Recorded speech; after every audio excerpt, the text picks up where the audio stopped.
महाराष्ट्र और झारखंड विधानसभा चुनाव के साथ ही उत्तर प्रदेश और मध्य प्रदेश समेत अन्य राज्यों में हुए उपचुनाव के लिए वोटों की गिनती जारी है। जी हां, इन सभी चुनाव में भाजपा और कांग्रेस समेत समाजवादी पार्टी और झारखंड मुक्ति मोर्चा जैसे क्षेत्रीय दलों की प्रतिष्ठा भी दांव पर है। वहीं महाराष्ट्र में तो सियासी घमासान और भी पेचीदा है।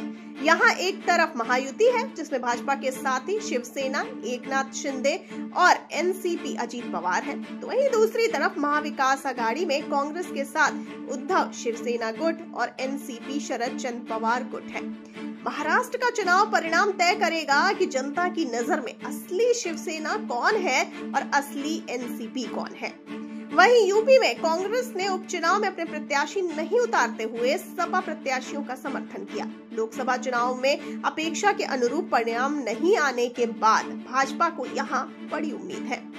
आपको बता दें कि महाराष्ट्र विधानसभा चुनाव के लिए मतों की गिनती शनिवार सुबह 8 बजे से शुरू हो गई। इस चुनाव में सभी की निगाहें सत्तारूढ़ भारतीय जनता पार्टी, नीत महायुति और सत्ता में वापसी की कोशिश में जुटे महाविकास आघाड़ी एमवीए के बीच मुकाबले के नतीजे पर टिकी है।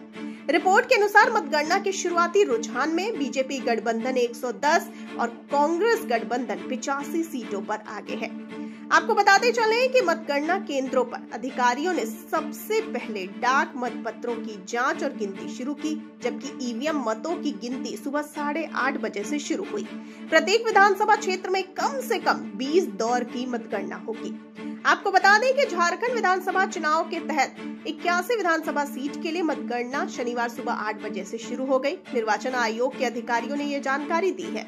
राज्य में चुनाव 2 चरणों में 13 और 20 नवंबर को हुए थे। कुल 81 सीट पर 43 निर्वाचन क्षेत्रों में पहले चरण में मतदान हुआ, जबकि दूसरे चरण में 38 सीट पर मतदान हुआ।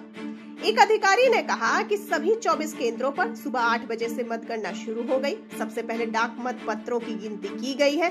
इलेक्ट्रॉनिक वोटिंग मशीन यानी ईवीएम के जरिए डाले गए मतों की गिनती सुबह 8:30 बजे से शुरू हुई है। अगर शुरुआती रुझान की बात करें तो जेएमएम गठबंधन 38 और बीजेपी गठबंधन 31 सीटों पर आगे है।